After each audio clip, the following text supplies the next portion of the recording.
નમસ્કાર વિદ્યાર્થી મિત્રો, વેદ ડિજિટલ એજ્યુકેશનમાં હું ધારા કુંભાણી આપનું હાર્દિક સ્વાગત કરું છું. ધોરણ 7 વિષય ગુજરાતી કે જેની અંદર આપણે પ્રશ્નપત્રનું સોલ્યુશન કરવાનું છે. તો આજે આપણે જોઈશું ગુજરાતીનું પ્રશ્નપત્ર કે જેની અંદર સૌથી પહેલા છે પ્રશ્ન 1 નીચેના પ્રશ્નોના ઉત્તર માટે આપેલા વિકલ્પમાંથી સાચો વિકલ્પ શોધો. કે અહીંયા તમને એક સવાલ આપેલો છે ને નીચે 4 ઓપ્શન આપેલા છે, એમાંથી જે સાચો જવાબ છે એ આપણે લખવાનો છે. તો સૌથી પહેલો સવાલ છે કે મહાદેવના કાકાનો સ્વભાવ કેવો છે? તો માનવતાવાદી, ખારીલો, સિદ્ધાંતનિષ્ઠ કે દયાળુ? તો કે મહાદેવના કાકાનો સ્વભાવ ખારીલો છે. જવાબમાં આવશે બી, ખારીલો, કે મહાદેવના કાકાનો સ્વભાવ ખારીલો છે. એના પછી છે બીજો ઓપ્શન આપણી પાસે કે જે ન જોઈતું હોય છતાં સહેલાઈથી મળે છે માટે વાપરવું, તેમ ગાંધીજી શું જોતા હતા? તો કે અહિંસા, હિંસા, પરિગ્રહ કે કસોટી? કે જે વસ્તુ આપણી જરૂર નથી અને સહેલાઈથી આપણને મળી રહી છે અને તોય આપણે એનો ઉપયોગ કરીએ છીએ, એને ગાંધી બાપુ હિંસા માનતા હતા કે એ વસ્તુ ખોટી છે. એના પછી છે નીચેના પ્રશ્નોના એક એક વાક્યમાં ઉત્તર લખો, ગમે તે 4. વિસ્મય, વિરાટ અને વલયમાં કઈ સમાન બાબતો હતી? તો જવાબ આવશે વિસ્મય, વિરાટ અને વલયમાં એ સમાન બાબતો હતી કે તેઓ અભ્યાસમાં હોશિયાર હતા અને વિજ્ઞાનમાં એમને ખૂબ રસ હતો. કે 3 ભણવામાં હોશિયાર હતા અને સાથે સાથે એમને વિજ્ઞાનમાં પણ ખૂબ જ રસ હતો. બીજો સવાલ, બા દેખાવે કેવા હતા? તો કે બા દેખાવે નીચી દડીના અને મજબૂત બાંધાના હતા. કે બા જે છે એ દેખાવમાં એકદમ નીચી દડીના અને એકદમ મજબૂત બાંધાના હતા. કાકા સાહેબ કાલેલકરને સાચી કેળવણી ક્યારે મળી? તો કે લેખકને સાચી કેળવણી સાંગલી અને પુણે વચ્ચે ટ્રેનમાં મળી. એના પછીનો ચોથો સવાલ, શોફરે છોકરાની મા તરફ શા માટે ઠપકા ભરી નજર નાખી? તો કે છોકરાનું ધ્યાન ન રાખવા બદલ છોકરાની મા તરફ, કે જે મા છે એણે પોતાના છોકરાનું ધ્યાન ન રાખ્યું ને જેના કારણે એનું અકસ્માત થતા રહી ગયું છે, એટલા માટે શોફરે છોકરાનું ધ્યાન ન રાખવા બદલ છોકરાની મા તરફ ઠપકા ભરી નજરે જોયું.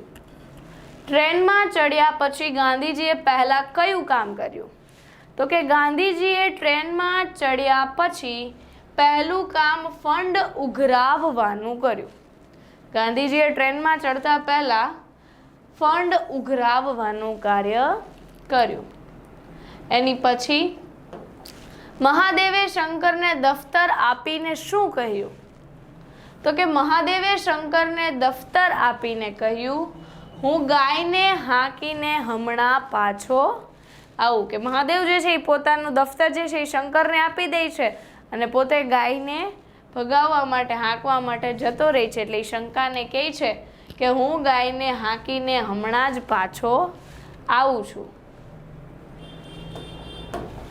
એની પછી નીચેના પ્રશ્નના ઉત્તર 2-3 વાક્યમાં લખો.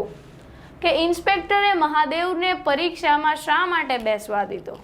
તો કે મહાદેવ ખેતરમાં ભેલાણ કરીને ઘઉંના મોલનો કાપલો કાઢી નાખતી ગાયને હાંકી કાઢવા ગયો હતો, તેથી તે પરીક્ષામાં મોડો પડ્યો. કે બીજાના ખેતરોમાં ગાય ઘૂસી ગઈ હતી અને એ પાકને નુકસાન કરે એ માટે મહાદેવ છે એ ગાયને ભગાવવા માટે ગયો હતો, જેના કારણે પરીક્ષામાં મોડો પડે છે.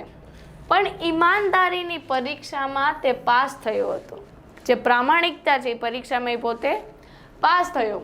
મહાદેવની આંખોમાં વહી રહેલી માનવતાની સરવાણી જોઈને ઇન્સ્પેક્ટરે તેને પરીક્ષામાં બેસવા દીધો. મનુબહેનના જીવનમાં ગાંધીજીના ઠપકાની કિંમત કેમ અમૂલ્ય થઈ પડી? તો કે મનુબહેનને ગાંધી બાપુ ટ્રેનમાં જ્યારે જતા હોય છે ને જ્યારે મનુબહેન બે ખાના લે છે ટ્રેનમાં, એટલા માટે બાપુ એને ઠપકો આપે છે અને એ ઠપકો એમના માટે અમૂલ્ય હોય છે.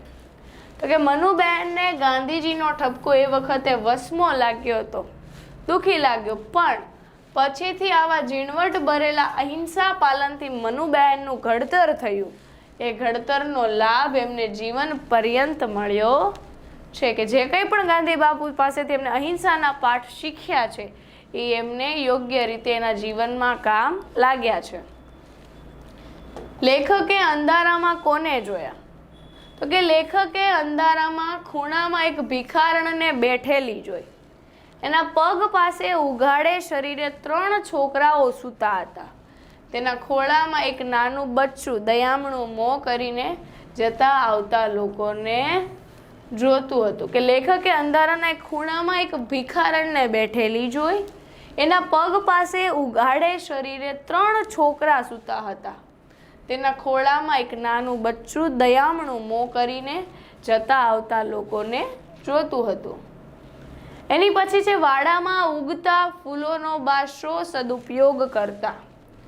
તો કે બા વાડામાં ઉગતા સુગંધીદાર ફૂલો છાબડીમાં ભરીને મંદિરમાં મોકલતા હતા. વહેલી સવારે ચૂંટેલા ફૂલોને બા થાળીમાં એકઠા કરતા. પછી આવનાર દરેકને એ એકઠા કરેલા ફૂલો સરખા ભાગે હોંશે હોંશે આપતા. આ રીતે વાડાના ફૂલોનો બા સદુપયોગ કરતા. કે વાડાની અંદર જે કંઈ પણ સુગંધીદાર ફૂલો થયા હતા એ બધા જ ફૂલો બા રોજે એને વીણી લેતા. પછી જે કોઈ પણ વ્યક્તિ લેવા આવે એને આ બા સુગંધીદાર ફૂલો આપતા. નીચેના વાક્ય કોણ બોલે છે તે કહો. પેટમાં વીતે છે, તાવ આવે છે. તો કે આ વાક્ય મફતિયા લીંબુ લેવા આવનાર લોકો લેખકની બાને કહે છે. કે જે વ્યક્તિ મફતિયા લીંબુ લેવા માટે આવતા હોય એ આવું વાક્ય બાને કહેતા. તારી કેળવણી પર ધૂળ છે. તો કે આ વાક્ય કાકા સાહેબના પિતાશ્રી બોલે છે ને કાકા સાહેબને કહે છે. એની પછી છે મોટાઓ આપણે માનીએ તેટલા નીડર નથી હોતા. તો કે આ વાક્ય વલય બોલે છે. એની પછી છે નીચેના શબ્દોના અર્થ આપી વાક્ય પ્રયોગ કરો. કે અહીંયા શબ્દ આપ્યો છે, આપણે એનો અર્થ લખવાનો છે. પહેલા તો મતિનો અર્થ થાય બુદ્ધિ, અને હવે આપણે એનું વાક્ય બનાવવાનું છે.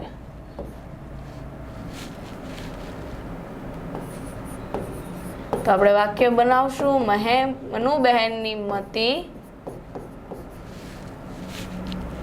એને કામ લાગી. કે આપણે જે વાક્ય બનાવીએ છીએ એમાં મતિ શબ્દ આવી જવો જોઈએ. એના પછી ભીડ. તો ભીડનો અર્થ થાય ગર્દી. ભીડનો અર્થ થાય ગર્દી. માર્કેટમાં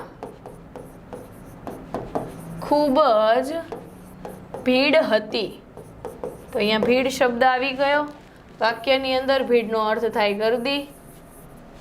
એના પછી છે ખેવના. તો કે ખેવનાનો અર્થ થાય સંભાળ. ખેવનાનો અર્થ થાય સંભાળ. તો કે કવિ બાની ખૂબ ખેવના કરતા હતા, એટલે કે સંભાળ લેતા હતા. કે કવિ બાની ખૂબ ખેવના કરતા હતા. તો અહીંયા ખેવના શબ્દ આવી ગયો. મતિ એટલે બુદ્ધિ, ભીડ એટલે ગર્દી, અને ખેવના એટલે કે સંભાળ. કે આપણે એનો અર્થ પણ આપી દીધો અને એના ઉપરથી વાક્ય પણ બની ગયા. એની પછી છે નીચેના પ્રશ્નના ઉત્તર માટે આપેલા વિકલ્પમાંથી સાચો વિકલ્પ શોધીને લખો. તો કે તરિયા તોરણમાં કયા વૃક્ષના પાનનો સમાવેશ થતો નથી? તરિયા તોરણનો અર્થ થાય કે 3 પ્રકારના પાન ભેગા કરીને તોરણ બનાવવું. કે જેમાં આસોપાલવ, આંબો અને નાળિયેર આ ત્રણેયના પાન વપરાય, પણ કેળના પાન ન વપરાય. એટલે જવાબમાં આવશે કેળ. એની પછી છે કે લીલાશ ક્યાં સૂતેલી છે? તો લીલાશ જે છે એ વાડ ઉપર સૂતેલી છે. એના પછી છે કે નીચેના પ્રશ્નોના ઉત્તર એક એક વાક્યમાં લખો. તો સાથિયા ક્યાં પૂરવામાં આવે છે? તો જવાબ આવશે કે સાથિયા શ્રી કૃષ્ણના આગમન સમયે પૂરવામાં આવે છે.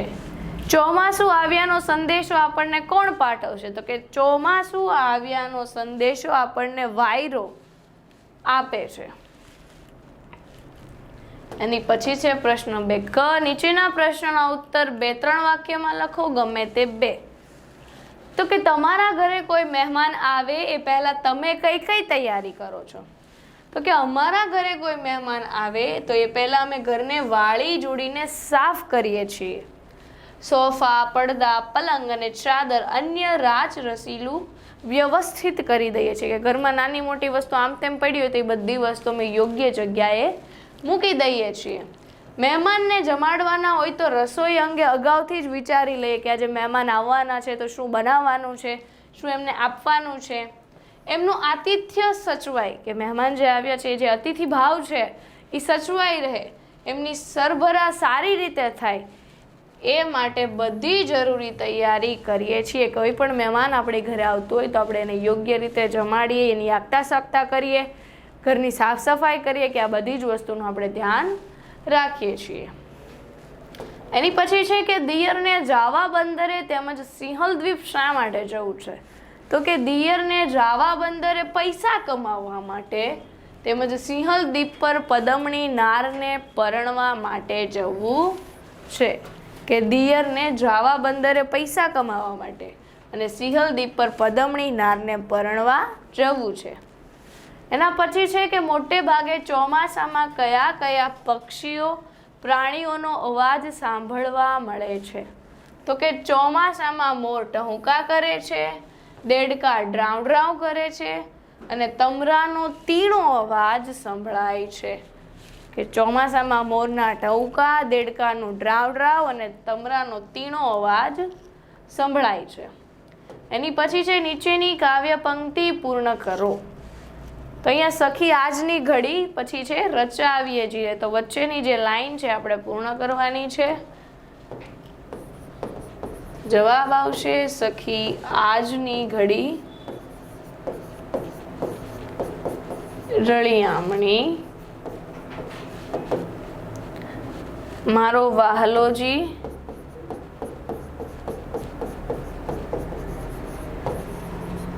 આવિયાની વધામણી જીરે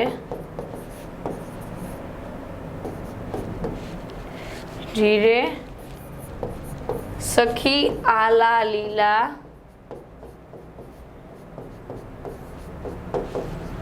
વાંસ વઢાવીએ મારા વહાલાજીના મંડપ રચાવીએ જીરે. કે સખી આજની ઘડી રળિયામણી મારો વહાલોજી આવ્યાની વધામણી જીરે સખી આલા લીલા વાંસ વઢાવીએ મારા વહાલાજીના મંડપ રચાવીએ જીરે. નીચેની કાવ્ય પંક્તિનો ભાવાર્થ સ્પષ્ટ કરો. કાલ સુધી રહેતા તા આપણે ને કાલથી તો વાછટો રહેશે મકાનમાં. તો કે અહીંયા કવિ આ કાવ્ય પંક્તિની અંદર એવું કહેવા માંગે છે કે ચોમાસાની ઋતુ જે છે હવે આવી ગઈ છે, કે અત્યાર સુધી આપણા આ ઘરની અંદર માત્ર ને માત્ર આપણે જ રહેતા હતા, પણ ચોમાસાની આ ઋતુમાં ઠંડા પવનના લહેરકા સાથે જે વરસાદના ટીપા છે, જે વાછટો છે, એ આપણા ઘરની અંદર પ્રવેશી જશે, કે જેના કારણે જે ઘરમાં આજ સુધી આપણે રહેતા હતા એ જ ઘરમાં હવે આપણી સાથે વાછટો પણ રહેશે. એની પછી છે નીચેની કાવ્ય પંક્તિઓમાં યોગ્ય શબ્દ વડે ખાલી જગ્યાઓ પૂરો. તો કે મારા વહાલાજીના ખાલી જગ્યા પખાડીએ જીરે. તો કે વહાલાજીના ચરણ પખાડીએ, પગ પખાડીએ. કેસર બિના તમે જીયો દિયર મારા. એની પછી છે કે જોડકા જોડો. અ વિભાગની કૃતિ સાથે બ વિભાગના કર્તા એટલે કે લેખક કવિ જોડવાના છે. તો કે આજની ઘડી રળિયામણી. તો આજની ઘડી રળિયામણી કાવ્યના કવિનું નામ છે નરસિંહ મહેતા, કે જેમણે આ કાવ્ય લખ્યું છે. બાનો વાડો પાઠના લેખકનું નામ છે પ્રવીણ દરજી. ભીખુ પાઠના લેખકનું નામ છે ધૂમકેતુ અને રાનમાં કાવ્યના કવિનું નામ છે ધ્રુવકુમાર ભટ્ટ કે આજની ઘડી રળિયામણી એટલે નરસિંહ મહેતા, બાનો વાડો પ્રવીણ દરજી, ભીખુ ધૂમકેતુ અને રાન કાવ્યના કવિ છે ધ્રુવકુમાર ભટ્ટ. એની પછી છે નીચેના પ્રશ્નોના માગ્યા મુજબ ઉત્તર લખો. તો સૌથી પહેલા છે સમાનાર્થી શબ્દ દ્વાર. તો કે દ્વારનો અર્થ થાય બારણું અથવા તો દરવાજો. એની પછી છે ખેવના એટલે કે સંભાળ. એની પછી છે નીર. નીર એટલે કે પાણી, જળ. ખેરાત એટલે કે દાન, ધર્માદો. એના પછી છે અતિ એટલે કે વધારે. એના પછી આપ્યું છે ચરણ. ચરણ એટલે કે પગ. એની પછી છે નીચેના પ્રશ્નોના વિરોધાર્થી શબ્દ લખો. જવું એટલે કે આવવું. એના પછી છે આકર્ષણ તો કે અપાકર્ષણ. ઇનકાર તો કે ઇનકાર એટલે કે સ્વીકાર. મોખરે એટલે કે આગળ થાય તો એનો વિરોધી શબ્દ આવે પાછળ. ઉદ્યમી પરાક્રમી તો કહેવાય વિરોધી આળસુ.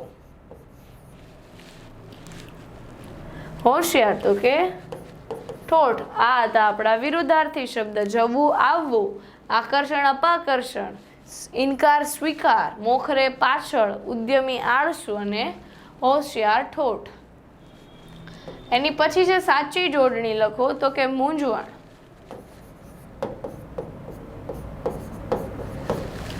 એના પછી છે દ્રષ્ટિ. એના પછી છે અદ્ધર, વિદ્યાર્થી,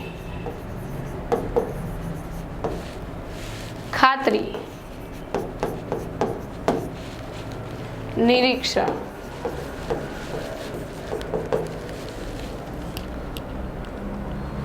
એની પછી છે નીચેના રૂઢિપ્રયોગનો અર્થ આપી વાક્ય પ્રયોગ કરો. તો જીવમાં જીવાવવો એટલે કે હોશ આવવો.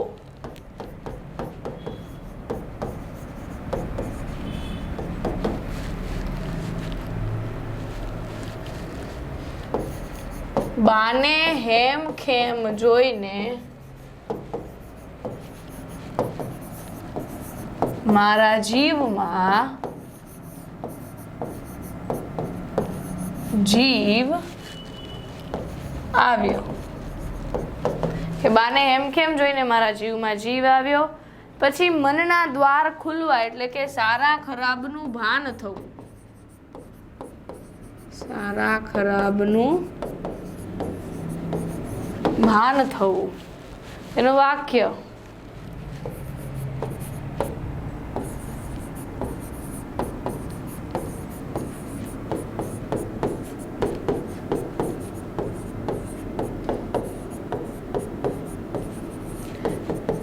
કે મને અનુભવો થતા મારા મનના દ્વાર ખુલ્યા. એની પછી છે પગ ઉપાડવા એટલે કે આગળ ચાલવું.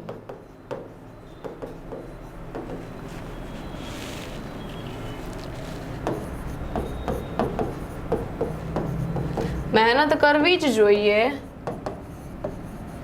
એમ વિચારીને મેં મારા પગ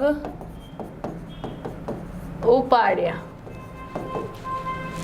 પગ ઉપાડવા. એની પછી છે નીચેના શબ્દ સમૂહ માટે એક એક શબ્દ લખો. તો કે જેનો પતિ હયાત છે તેવી સ્ત્રી. તો કે જેને કહેવાય સૌભાગ્યવતી સ્ત્રી. એના પછી છે સંગ્રહ કરવાનું માનસિક વલણ એટલે કે પરિગ્રહ.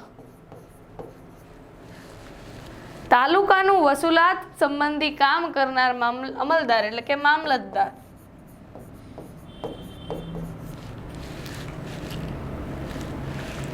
જેનો પતિ હયાત હોય તેવી સ્ત્રી સૌભાગ્યવતી. સંગ્રહ કરવાનું માનસિક વલણ એટલે પરિગ્રહ અને તાલુકાનું વસૂલાત સંબંધી કામ કરનાર અમલદાર એટલે કે મામલતદાર. એના પછી છે નીચેના વાક્યમાંથી વિશેષણ શોધીને લખો. તો કે મને જીવનમાં અમૂલ્ય પાઠ મળ્યો. કે પાઠ મળ્યો છે પણ કેવો મળ્યો છે? અમૂલ્ય મળ્યો છે. કે જે વાક્યની અંદર એ વાક્યને વિશેષ બનાવે એને વિશેષણ કહેવાય. તો કે મને મારા જીવનમાં પાઠ મળ્યો એ કેવો મળ્યો? અમૂલ્ય. તો જવાબમાં આવશે અમૂલ્ય. એક અત્યંત કંગાળ સ્ત્રી ત્યાં બેઠી હતી. કે ત્યાં કંગાળ સ્ત્રી બેઠી હતી પણ કેવી બેઠી હતી? અત્યંત. અત્યંત એટલે કે ખૂબ વધારે. તો અત્યંત એ એક વિશેષણ થાય જે વાક્યમાં એક વિશેષણ એક અર્થમાં વધારો કરે છે. કે અત્યંત જે છે એ શું છે? એક વિશેષણ છે. અમૂલ્ય અને એમાં આવશે અત્યંત. કે આ બંને વિશેષણ છે. એની પછી અમારા ઘરનો તોતિંગ મોભ તૂટી પડ્યો. તોતિંગ મોભ તૂટ્યો પણ કેવો? તોતિંગ. તો જવાબમાં આવશે તોતિંગ. કે તોતિંગ મોભ તૂટી પડ્યો. એની પછી છે નીચેના વાક્યમાંથી સંજ્ઞા શોધી એનો પ્રકાર લખવાનો છે. તો આમાં અંતે સ્ટેશન આવ્યું. તો અહીંયા જે જવાબ છે એ આવશે સ્ટેશન.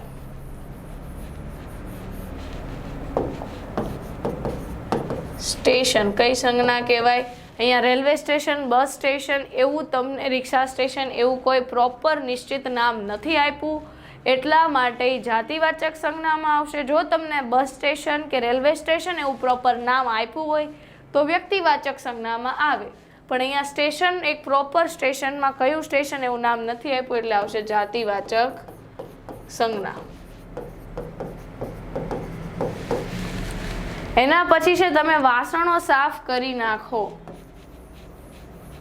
કે તમને અહીંયા પ્રોપર શું સાફ કરવાનું છે એ વાત કહી દીધી છે કે તમારે વાસણ સાફ કરવાના છે. તો જવાબમાં આવશે વાસણ વ્યક્તિવાચક.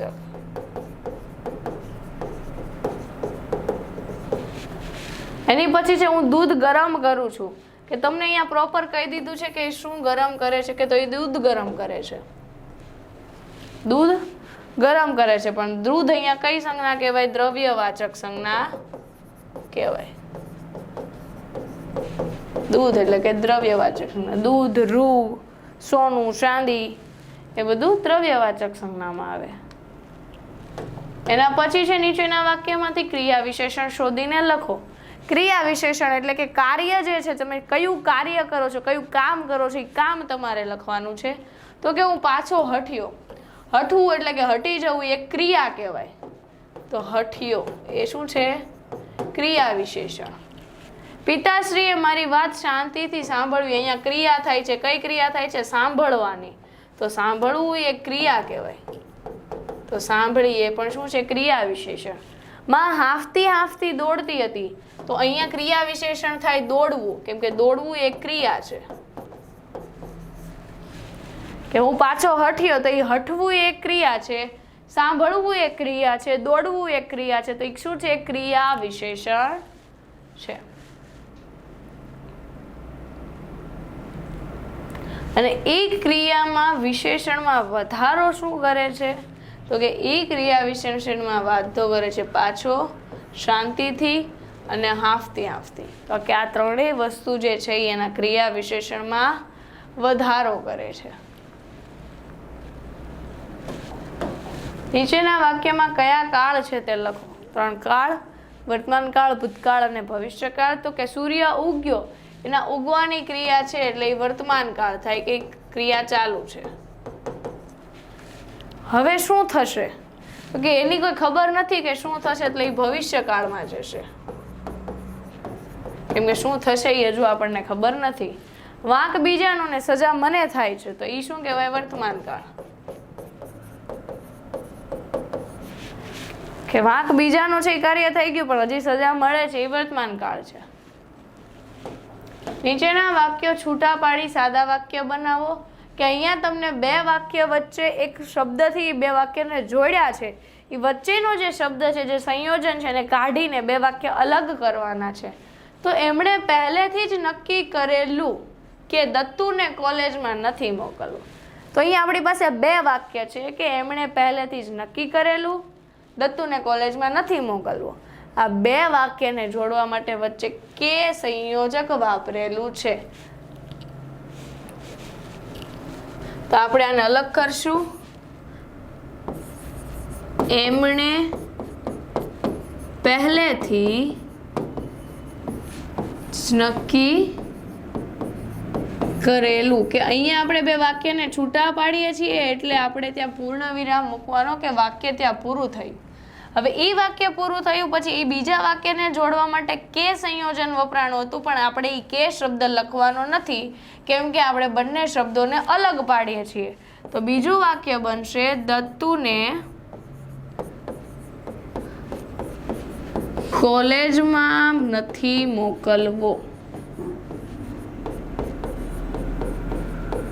તો આ બીજું વાક્ય બની ગયું. તો આપણે સાદા વાક્ય બનાવ્યા. હવે એનું સંયોજક લખવાનું. તો અહીંયા લખવાનું સંયોજક કે. સંયોજકમાં શું આવ્યું કે બે વાક્યને જોડવા માટે અહીંયા કે શબ્દનો ઉપયોગ કર્યો હતો એટલે આ બે શબ્દ આપણે અલગ કરીને પૂર્ણ વિરામ મૂક્યું અને જે સંયોજક હતું એને અહીંયા નીચે આપણે લખી દીધું છે. એના પછીનું બીજું વાક્ય છે બાને પ્રકૃતિ ઝાડપાન અને ફળ ફૂલોમાં ભારે રસ. તો અહીંયા આ બે વાક્યને અને શબ્દથી જોડ્યા છે. તો લખવાનું બાને પ્રકૃતિ અને ઝાડપાન પૂર્ણ વિરામ ફળ ફૂલમાં ભારે રસ પૂર્ણ વિરામ. સંયોજક આવશે અને. એની પછી પાછા ફરીને જોયું તો હું 3 દરવાજા પાસે ઊભો હતો. અહીંયા તો શબ્દ છે એ સંયોજક છે એટલે પહેલું વાક્ય આ બનશે અને પૂર્ણ વિરામ કરી દેવાનું. અહીંયા બીજું વાક્ય આ બનશે અને સંયોજક આવશે તો. એની પછી છે નીચેના શબ્દને શબ્દકોશની કક્કાવારીમાં ગોઠવો. તો સૌથી પહેલા આપણે જોવાનું સ્વર. તો કે આમાં કોઈ શબ્દ સ્વરથી ચાલુ થાય છે તો કે અહીંયા સ્વરવાળા શબ્દો 4 સ્વરવાળા છે. તો એમાં સૌથી પહેલો કયો સ્વર આવે? અ. તો અ વાળા આપણી પાસે બે છે અમૂલ્ય અને અત્યંત. તો સૌથી પહેલા આપણે લઈશું જોડિયો અક્ષર અત્યંત અને પછી આવશે અમૂલ્ય. પછી છે ઉપયોગ અને ઇનકાર. તો પહેલા આવશે ઈ અને પછી આવશે ઉ એટલે પહેલા આવશે ઇનકાર અને પછી આવશે ઉપયોગ. કે સ્વર પ્રમાણે અ આ ઈ ઉ પ્રમાણે આપણે જોવાનું. જે સ્વર પહેલા હોય પહેલા ઈ સ્વર લખવાના પછી વ્યંજન હોય તો એ વ્યંજન પ્રમાણે લખવાના. એની પછી છે નીચેના વાક્યમાં વિરામ ચિહ્ન મૂકો. કોઈ જગ્યાએ અલ્પ વિરામ કે પૂર્ણ વિરામ, પ્રશ્નાચિહ્ન, ઉદ્ગાર ચિહ્ન, અર્ધગુરુ વિરામ બાકી હોય તો આપણે લખવાનું. તો કે જે વાહનમાં કરોડો ગરીબો મુસાફરી ન કરી શકે તેમાં મારાથી કેમ બેસાય એમ કહી તેમણે તેનો ઇનકાર કર્યો. કે જે વાહનમાં કરોડો ગરીબો મુસાફરી ન કરી શકે તેમાં મારાથી કેમ બેસાય. એની પછી નીચેનો વિચાર વિસ્તાર કરો. કે અહીંયા આપણને કાવ્ય પંક્તિ આપી છે. કાવ્ય પંક્તિ શું કહેવા માંગે છે એ આપણે જવાબમાં લખવાનું છે. કે ચડતા દીનું પારખું ઘેર આવે મહેમાન, પડતા દીનું પારખું ઘેર ન આવે શ્વાન. ચડતા દિવસ એટલે કે જ્યારે તમારા જીવનની અંદર સારા દિવસો ચાલી રહ્યા હોય, પૈસે ટકે બધી જ રીતે જ્યારે તમે આગળ હોય જીવનમાં ત્યારે એને ચડતો દિવસ કહેવાય. કે એવા દિવસોમાં સારા દિવસોમાં બધા જ લોકો તમારા ઘેરે આવશે, મહેમાન બનીને આવશે, તમારી કદર કરશે, તમને હાલચાલ પૂછશે. કે જ્યારે તમારા દિવસો સારા હશે, પૈસે ટકે તમે સમૃદ્ધ હશો, બધી જ વસ્તુ તમારી પાસે હશે ત્યારે બધા લોકો તમને પૂછશે, તમારા ઘરે મહેમાન બનીને આવશે, તમારી સાર સંભાળ લેશે. પડતા દીનું પારખું પણ જ્યારે તમારા જીવનની અંદર મુશ્કેલીનો સમય આવશે કે કોઈ તમારી પાસે ભાળ લેવા માટે નહીં આવે, કોઈ તમારી સંભાળ લેવા માટે નહીં આવે, કોઈ તમારા હાલચાલ પણ પૂછશે નહીં, ઘેર ન આવે. કે જ્યારે તમારા દિવસો સારા છે, તમારી સુખ સમૃદ્ધિ સાહેબી વધી ગયેલી છે ત્યારે બધા મહેમાનો, બધા જ લોકો તમારી સાથે રહેશે, તમને ભાવ પૂછશે, પણ જ્યારે તમારે પડતીના દિવસો, ખરાબ દિવસો ચાલુ થશે, કે જીવનમાં ઘણી મુશ્કેલીઓ છે, પૈસા ટકે તમે પાછા પડી ગયા છો, એવા સમયે મહેમાન તો ઠીક, પણ કોઈ કૂતરું પણ તમારા ઘરે આવશે નહીં. પછી છે કે મિત્ર એવો શોધવો ઢાલ સરીખો હોય, સુખમાં પાછળ પડી રહે, દુઃખમાં આગળ હોય. કે તમારા જીવનની અંદર તમે એક એવો મિત્ર, એવો દોસ્ત બનાવો કે જે તમારી સાથે ઢાલ સરીખો હોય, કે જ્યારે પણ તમારે મુશ્કેલી પડે તો ત્યારે એક ઢાલ બનીને તમારી સાથે એ વ્યક્તિ ઊભો હોય. સુખમાં પાછળ પડી રહે, કે સુખના મજાક મસ્તીના જે દિવસો છે એમાં કદાચ તમારી સાથે ન હોય તો ચાલે, પણ દુઃખનો, તમારી જીવનની અંદર મુશ્કેલીનો જે કંઈ પણ સમય આવે ત્યારે એ મિત્ર તમારી સાથે ઢાલ બનીને ઊભો હોય, એવો મિત્ર આપણે જીવનમાં શોધવો જોઈએ. પારકી આશ સદા નિરાશ, કે જીવનની અંદર ભગવાને તમને જે કંઈ પણ જીવન આપ્યું છે એની અંદર તમે જો બીજા વ્યક્તિઓ પાસે, બીજા વ્યક્તિઓ ઉપર આધાર રાખીને જીવો છો, બીજા વ્યક્તિઓ પાસે આશાઓ રાખીને જીવો છો કે આ વ્યક્તિ મારા માટે આટલું કાર્ય કરશે, એ હું કહીશ એમ જ કરશે, મારા માટે એ વ્યક્તિ આ વસ્તુ મને આપશે, કે આવી નાની મોટી જે કંઈ પણ ઈચ્છાઓ જે છે તમે બીજા લોકો ઉપર આધારિત રાખો છો, એના કારણે તમે હંમેશા તમારા જીવનની અંદર નિરાશ થાઓ છો. માટે જીવનમાં ક્યારેય કોઈ બીજા વ્યક્તિ સાથે આશા, અપેક્ષાઓ રાખવી જોઈએ નહીં. એની પછી છે નીચે આપેલા મુદ્દાઓ પરથી વાર્તા લખો અને યોગ્ય શીર્ષક આપો. તો કે અહીંયા આપણને એક મુદ્દા આપ્યા છે, એ મુદ્દા પરથી આપણે એક વાર્તા બનાવવાની છે અને પછી એ વાર્તાને એક યોગ્ય શીર્ષક આપવાનું છે. તો કે નદી પર સાંકડો પુલ, બે કૂતરાઓનું સામ સામે આવવું, આગળ જવા ઝઘડો થવો, પાણીમાં પડવું, બે બકરીઓનું સામ સામે આવવું, એક બકરીનું નીચે બેસી જવું, બીજુંનું ટપી જવું, બંનેનું સહેલાઈથી સામે છેડે પહોંચી જવું. આના ઉપરથી આપણે બોધ આપવાનો છે. તો આપણે કહી શકીએ કે બે ગામની નદીઓ વચ્ચે એક સાંકડો પુલ બાંધવામાં આવ્યો હતો. એ પુલ ઉપરથી એક દિવસ બે કૂતરાઓ પસાર થઈ રહ્યા હતા, ત્યારે બંને કૂતરાઓ એકબીજાની સામ સામે આવી જાય છે, પરંતુ એ પુલ સાંકડો હોવાના કારણે બીજો કૂતરો જે છે એ બાજુમાંથી જઈ શકતો નથી અને બંને સામ સામે આવીને ઊભા રહી જાય છે. પણ આગળ જવા માટે બંને કૂતરાઓ એકબીજા સાથે ઝઘડો કરે છે, જેના કારણે એક સાથે બંને કૂતરાઓ પાણીમાં પડી જાય છે.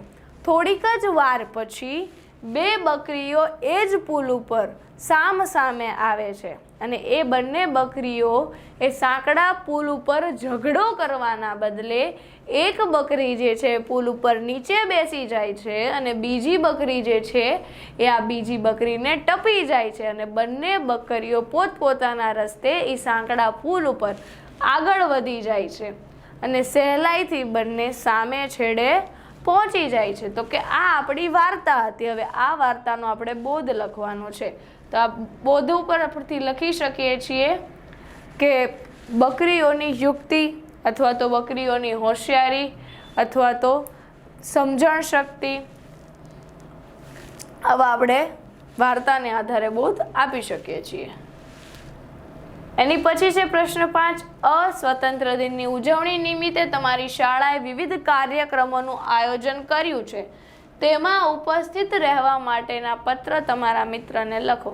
તો કે અહીંયા તમારે તમારા મિત્રને એક પત્ર લખવાનો છે કે અમારી શાળાની અંદર કાર્યક્રમ થઈ રહ્યો છે, તો તું પોતે પણ અમારા આ કાર્યક્રમમાં આવે ને નિહાળે ને જો. તો એ વસ્તુ બતાવવા માટે આપણે એને પત્ર લખવાનો છે. તો પત્રમાં આપણે જે કંઈ પણ વ્યક્તિને પત્ર લખીએ છીએ એનું સૌ પ્રથમ નામ અને સરનામું લખવાનું કે જેના કારણે એ પત્ર એના ઘરે પહોંચી શકે. આપણે લખીએ કે હેમાક્ષી સુદાણી, પછી આવશે અલ્પવિરામ, પછી આપણે એનું એડ્રેસ લખીએ 42 ધર્મસાગર જીવનવાડી, અલ્પવિરામ કરીને અમદાવાદ, પછી આવશે પૂર્ણ વિરામ અને નીચે આવશે તારીખ. ધારો કે આપણે 12 તારીખે પત્ર લખ્યો છે, 12/8/2021. તો કે આટલી વસ્તુ કમ્પલસરી, નામ, સરનામું અને તારીખ પત્રમાં હંમેશા જમણી બાજુએ આવશે. આ પત્રમાં નામ અને સરનામું તમે જે વ્યક્તિને પત્ર લખી રહ્યા છો એનું લખવાનું છે. પછી આપણે આ મિત્રને પત્ર લખીએ છીએ એટલે ડાબી બાજુ આપણે લખવાનું પ્રિય મિત્ર હેમાક્ષી, અને પછી નીચે આપણે પત્રની અંદર લખાણ ચાલુ કરવાનું કે સ્વાતંત્ર્ય દિવસની ઉજવણી નિમિત્તે અમારી શાળાની અંદર કાર્યક્રમ યોજાઈ રહ્યો છે, જેમાં અમારા વિસ્તારના ધારાસભ્યશ્રી આવવાના છે, ધ્વજવંદન કરવાનું છે, અલગ અલગ કાર્યક્રમો રાખ્યા છે. તો તું પણ અમારી શાળામાં આવ અને આ કાર્યક્રમનો એક હિસ્સો બને એવી હું આશા રાખું છું. કે આ રીતનો એક પત્ર આપણે આપણા મિત્રને લખ્યો છે. જ્યારે પણ પત્ર પૂર્ણ થાય એટલે જમણી બાજુએ પત્ર પૂર્ણ થાય ત્યાં નીચે લિખિતન કરીને પૂર્ણ વિરામ, લિખિતન, તારી સખી આપણે લખી શકીએ મમતા. તો આ રીતે આપણે પત્ર લખી શકીએ છીએ. એના પછી છે કે નીચે આપેલા વિષયમાંથી કોઈ પણ એક વિષય ઉપર આશરે 15 વાક્યમાં નિબંધ લખો. તો સૌથી પહેલાં છે મેળો. તો કે આપણે મેળા ઉપર નિબંધ લખવાનો છે. તો કે તમે ગમે ત્યારે મેળામાં ગયા છો તો મેળાની અંદર તમે કઈ કઈ વસ્તુઓ જોઈ છે, કેવી મજા કરી છે, ત્યાં ખાવાના કેટલા સ્ટોલ હતા, તમે ત્યાં શું શું જમ્યા છો, કઈ કઈ રાઇડ્સમાં બેઠા છો, એ મેળામાં કેવા કેવા ખેલ તમે જોયા છે, કે એ દરેક વસ્તુ મેળામાં તમે જે જોઈ છે, અનુભવી છે, એ તમારે નિબંધમાં લખવાની છે. અને પછી છે પુસ્તકાલય એટલે કે લાઇબ્રેરી. કે તમે તમારા જીવનમાં પુસ્તકને કેટલું મહત્ત્વ આપો છો, કેટલું રીડિંગ કરો છો, પુસ્તકાલયની તમે ક્યારે મુલાકાત લીધી છે, તો એ પુસ્તકાલયની અંદર કેવી કેવી બુકો હોય છે, કેટલી બુકો હોય છે, કેવું પુસ્તકાલય હોય છે, કે આ બધી વસ્તુ આપણે નિબંધની અંદર 15 વાક્યમાં લખવાની છે. પછી છે મારી બા. તો કે આપણી જે બા છે, મમ્મી છે, એનું જે માતૃત્વ છે, કે આપણે એની સાથે કેવો વ્યવહાર કરીએ છીએ, એ આપણી સાર સંભાળ કઈ રીતે રાખે છે, મા વગરનું જીવન કેવું હોય છે, માં આપણા માટે શું શું તકલીફો વેઠે છે, આપણા માટે કયા કયા કાર્યો કરે છે, એ બધી જ વસ્તુ આપણે આ નિબંધની અંદર લખી શકીએ છીએ. તો વિદ્યાર્થી મિત્રો, આ હતું આપણું ધોરણ 7નું પ્રશ્નપત્ર. નેક્સ્ટ લેક્ચરની અંદર મળીશું. જય હિન્દ, જય ભારત.